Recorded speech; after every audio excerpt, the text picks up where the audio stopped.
कहानी की शुरुआत में हम देखते हैं कि अपने क्यूटी पाई और बॉस के पास बहुत सारे क्रिएचर आने वाले, मॉन्स्टर आ रहे हैं। और अपना क्यूटी पाई क्या है, तुम अकेले से नहीं लड़ पाओगे, समझे।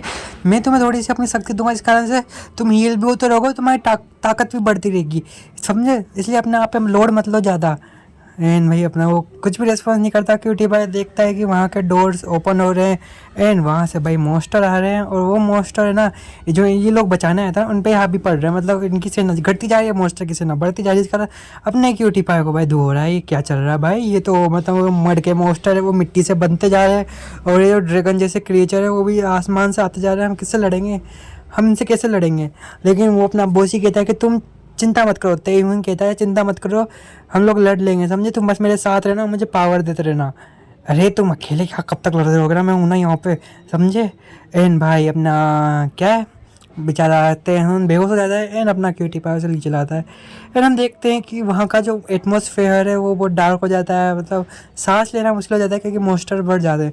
तो अपने होती है हीरो की entry, fire boy, red hair boy, जो भी नाम रखना चाहते हो रख सकते हो। और ये आता है स्टाइल में आता है और सभी जितने भी थे उनको आधे से ज़्यादा ख़त्म कर देता है।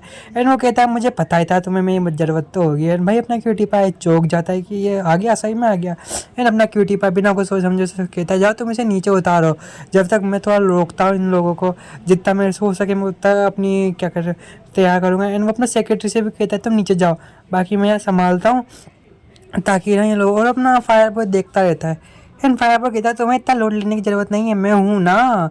अब इतना कहते अपने क्यूटी बाय की भी पावर थोड़ी सी कम हो जाती है, वो भी बेहोश हो जाता है भाई।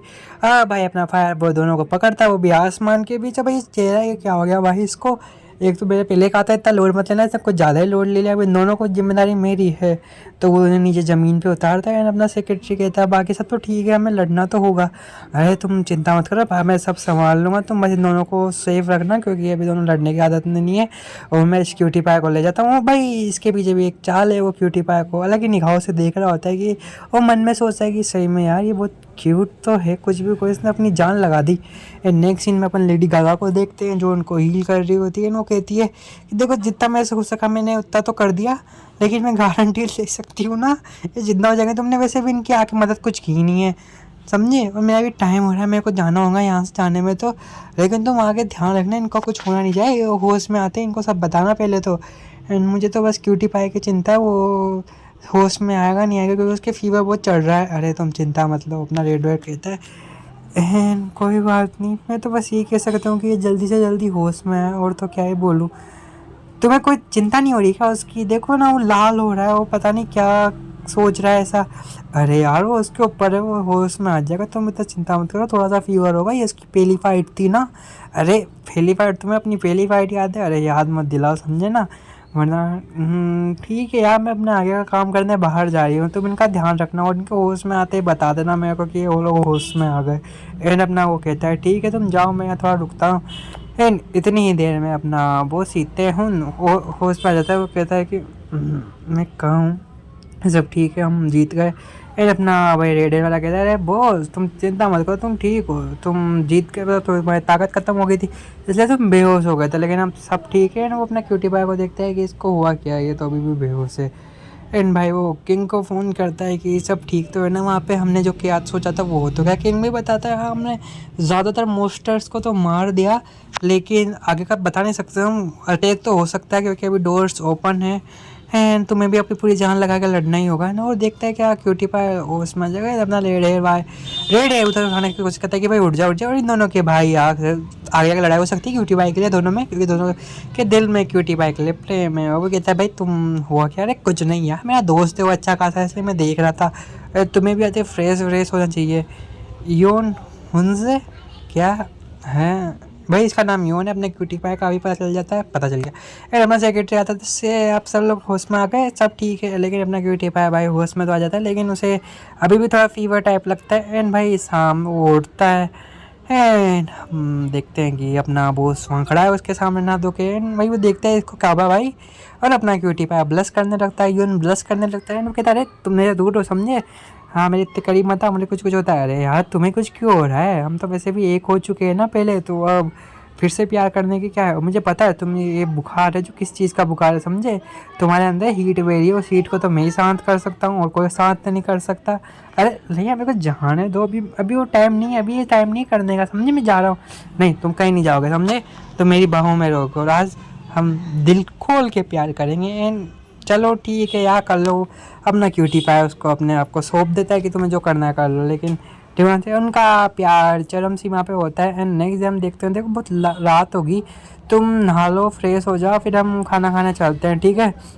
एंड वो भी कहता है रात तो हो गई लेकिन मेरे को क्या जाना चाहिए। अरे घर जाके क्या करोगे, तुम यहीं रहो मेरे साथ रहो। तो देखते अपन नेक्स्ट सीन में वो ना धो के आ जाता है, लेकिन अपने पास क्यूटी बाय के कपड़े तो थे नहीं यहाँ पे, इसलिए उसने अपने तेहुन की वो पहनी थी शर्ट। एंड वो कहता है तुम मेरी शर्ट में अच्छे तो लग रहे हो लेकिन इतने जैसे नहीं रहे। अरे हाँ हाँ जैसे नहीं रहे बड़ा है। और भाई अपना क्यूटी पाए उन्हीं ख्यालों में था जब वो लोग प्यार करते हैं। उस क्यूटी पाई मतलब यूबिन की मोम का फ़ोन आता है भाई, वो यूबिन की मोम को ही मोम मानता है क्योंकि समझे। एंड वो बताती है उसको कि यूबिन कहाँ है, यूबिन काफ़ी टाइम से मतलब घर नहीं आई, कल से घर नहीं आई, लापता है वो, तुम जरा ढूंढो तुम्हारे साथ। तो वो फ़ोन तो कर देता है कि आंटी जी वो मेरे पास है, वो मेरे साथ है, मैं अभी भेज देता हूँ उसे घर पे ले आता हूँ ठीक है। एंड उसको भी शक होता है कि वो गई कहाँ, वो वहाँ से निकल जाता है कि यूबिन भाई कहाँ है तू। एंड वो पूछता है कि आज तो वो भी नहीं दिखा, मतलब एक लड़का है ना येलो हेयर वाला, आप तुम्हें पता चल जाएगा आगे जाके। फिर कुछ सुनता है यूबिन के बारे में, वो बिना उसको सोचे समझे भाई निकल जाता है यूबिन को लेने। और भाई हम नेक्स्ट सीन में देखते हैं कि वो कार के पास जाता है। भाई वो यूबिन के बारे में सोच रहा होता है क्योंकि यूबिन उसकी बेस्ट फ्रेंड है भाई ठीक है। बेस्ट फ्रेंड के लिए जान भी हाजिर कर देता है, उसको फ़ोन मिलाता है ठीक है अपना बोसी अल्फा के साथ। बोस कहता है कि उससे देखो तुम्हें जो भी ज़रूरत पड़े मैं हूँ, मैं तुम्हारे साथ हूँ, इसलिए ठीक है तुम ज़्यादा लोड मत लेना अपने ऊपर, सीधा एक फ़ोन करना मेरे ऊपर, मैं साफ संभाल लूँगा। वो भाई अपना क्यूटी पर दिमाग लगाता रहता था कि वो गई तो गई कहाँ, मैं कहाँ ढूंढूँ उसको ठीक है। भाई गाड़ी भगा के एक बिल्डिंग के बाद जाता है क्योंकि जिसको इतना हो सकता कि हो तो सकती है वो यहाँ पे। अब ठीक है वो एक रूम के पास आता है, रूम नंबर 185 है ठीक है। वहाँ आता है, वहाँ डोर के खाता है तो अपना भाई ये लड़का आता है जो इससे जलता है लियोन से। भाई वो कहता है तुम यहाँ, अरे उसको धक्का देता है, यूबिन तुम यहाँ।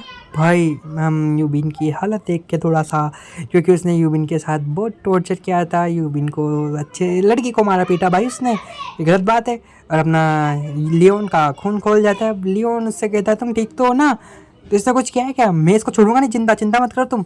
एंड भाई अपना यूबिन राक्षस की तरह उसकी तरफ देखता है और एक ही पल में भाई की इस्तेस कर देता है, दीवार से माथा फोड़ देता है। एंड भाई उसको समझ में नहीं आता अपने ये क्या हो गया। एंड भाई उसको कुत्तों की तरह धुलाई करने के बाद कहता है आइंदा अगर तूने यूबिन के साथ ऐसा करी ना तो जिंदा नहीं छोड़ूंगी समझे, दूर है ना। अब डॉक्टर आती है, डॉक्टर भागी भागी आती है कि आपने मुझे बुलाया था ना। हाँ मैंने आपको बुलाया था, तो देखिए भाई इसकी तो मैंने कुटाई कर दी, इसके भी इलाज कीजिए और यूबिन का भी इलाज कीजिए। हम नेक्स्ट सीन में देखते हैं यूबिन हॉस्पिटलाइज है।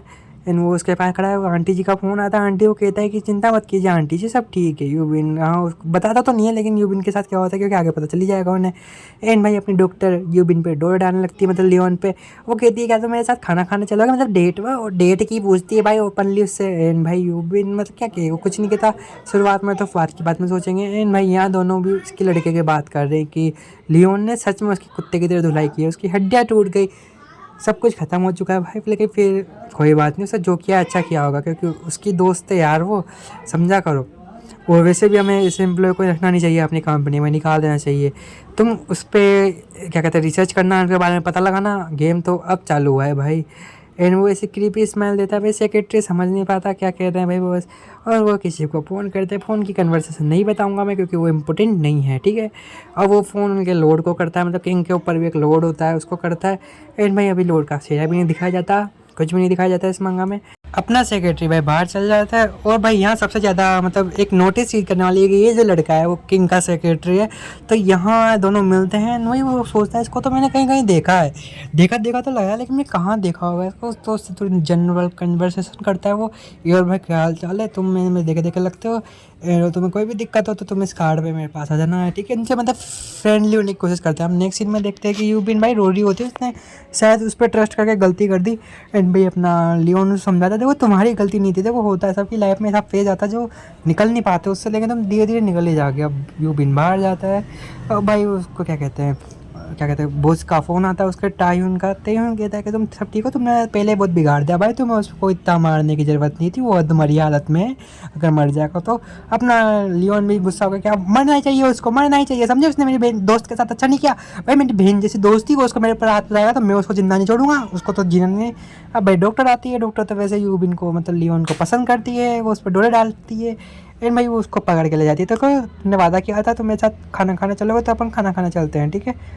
डॉक्टर पूछती है तुम्हें कुछ हुआ है क्या, तुम ऑकवर्ड क्यों फील कर रहे हो? अरे नहीं नहीं नहीं। नेक्स्ट सीन में हम देखते हैं कि वो लोग ना डिज़र्ट खाना आते हैं, मतलब कुछ। एंड भाई डॉक्टर तो उसके खूबसूरती पे खो ही जाती है। अब डॉक्टर मज़े मज़े में पूछती है कि तुम यूबिन को कैसे जानते हो, तुम्हारी पहली मुलाकात? तो वहाँ थोड़ा ऑकवर्ड साइलेंस हो जाता है। फिर अपना क्यूटी पाई खुद ही बता देता है कि हम ना पहले से एक स्कूल में साथ पढ़ते थे भाई। एक दिन मैं ठंड में अकेला बैठा था क्योंकि मेरे दोस्त नहीं थे ज़्यादा। तो यूबिन मतलब एक अच्छी लड़की थी, ओपन माइंडेड थी, अपने थॉट्स रखती थी, किसी से डरती नहीं थी। उसने मेरे को एक स्कार्फ दिया था रेड, मतलब ग्लव्स, एंड उसकी मोम भी अच्छी थी। तब से हम तीनों एक फैमिली की तरह रहने लग गए। वो मुझे अपना भाई मानती है एंड ऑल। ओह ये कहानी है। डॉक्टर भी खुश हो जाती है कि इनके